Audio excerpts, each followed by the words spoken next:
YCP హయాంలో ఒక వెలుగు వెలిగిన నేతలంతా వరుసగా జైలుకు క్యూ కడుతున్నారు.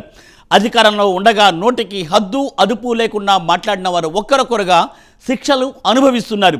ఇందులో కొడాలి నాని, వల్లభనేని వంశీ, పేర్ని నాని, పోసాని, బోరుగడ్డ ఇలా చాలామందే ఉన్నారు. అందులో నెంబర్ 1 నేమ్ కొడాలి నాని.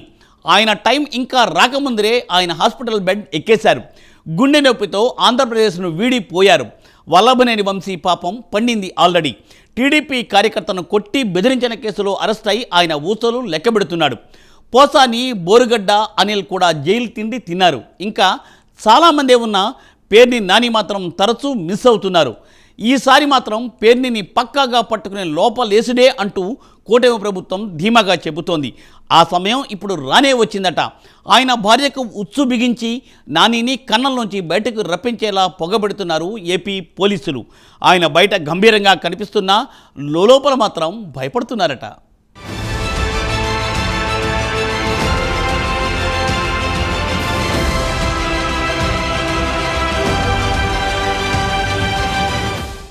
పేర్ని జయసుధ బెయిల్పై పోలీసులు వేసిన పిటిషన్పై బుధవారం హైకోర్టులో విచారణ జరిగింది.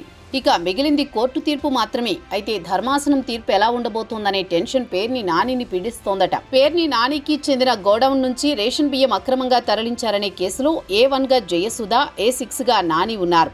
ప్రస్తుతం వారిద్దరూ ముందస్తు బెయిల్ మీద బయట ఉన్నారు. ఒకవేళ బుధవారం జయసుధ బెయిల్ రద్దయితే ఆమె అరెస్టు ఖాయం. ఆ తర్వాత పేర్ని నాని చేతికి సంకెళ్లు పడడం పక్కా అనే అభిప్రాయం వ్యక్తమవుతోంది.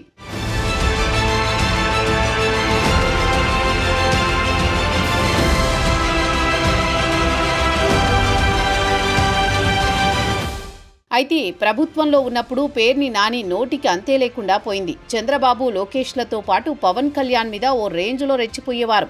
వరుస ప్రెస్ మీట్లతో విరుచుకు పడేవారు. కూటమి ప్రభుత్వం వచ్చాక రేషన్ బియ్యం కేసు చుట్టుకున్నాక పేర్ని నాని దూకుడు తగ్గించారు. నోటికి తాళం వేసుకున్నారు. భార్యకు బెయిల్ వచ్చాక మళ్లీ నోటికి పని చెప్పడం స్టార్ట్ చేశారు. వల్లభనేని, పోసానీల అరెస్టు తర్వాత మళ్లీ గొంతు పెంచారు. ఇక ఊరుకుంటే ఇలానే రెచ్చిపోతారని భావించి పేర్ని జయసుధ బెయిల్ రద్దుకు హైకోర్టులో పిటిషన్ వేసింది ప్రభుత్వం. నానికి చెక్ పెట్టేలా అలా పావులు కదిపింది.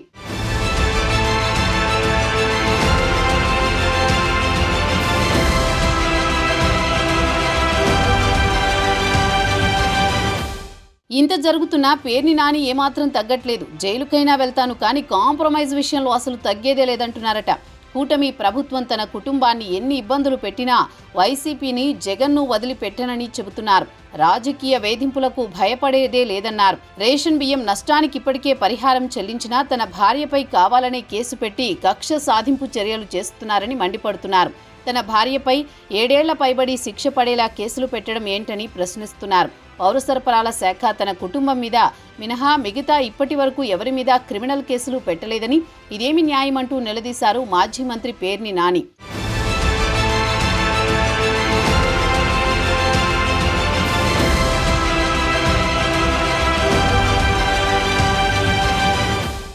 నిజానికి పేర్ని నానిని చేర్చుకునే పార్టీ ఇప్పుడు కనిపించడం లేదు. ఆయనను టీడీపీలో చేర్చుకునే ఛాన్స్ లేదు. ఆయన నీడ టీడీపీ మీద పడితే జోగి రమేష్ ఇష్యూలో ఏం జరిగిందో అంతకంటే ఎక్కువ జరుగుతుంది.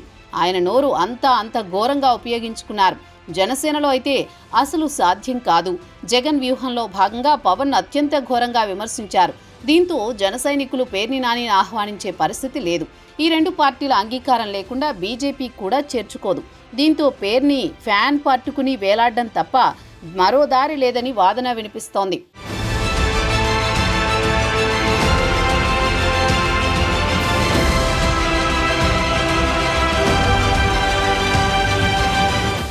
పేర్ని నానికి వైసీపీ తప్ప మరో పార్టీ గత్యంతరం లేదు.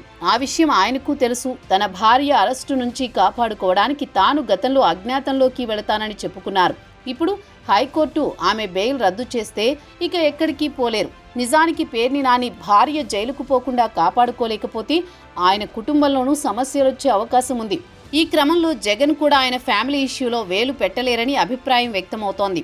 కాగా రాజకీయాల్లో మితిమీరితే ఎలా ఉంటుందో పేర్ని నాని పరిస్థితే ఉదాహరణ.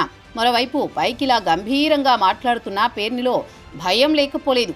తన భార్య బెయిల్ రద్దయితే ఏంటి పరిస్థితి, ఆమెను బయటకు తీసుకువచ్చేదెలా, అసలు టార్గెట్ తానే కాబట్టి తాను తప్పించుకునేదెలా అంటూ లోలోపన ఫుల్ టెన్షన్ పడుతున్నారట పేర్ని. చూడాలి మరి పేర్ని నాని దూకుడుకు బ్రేకులు పడతాయో లేదో.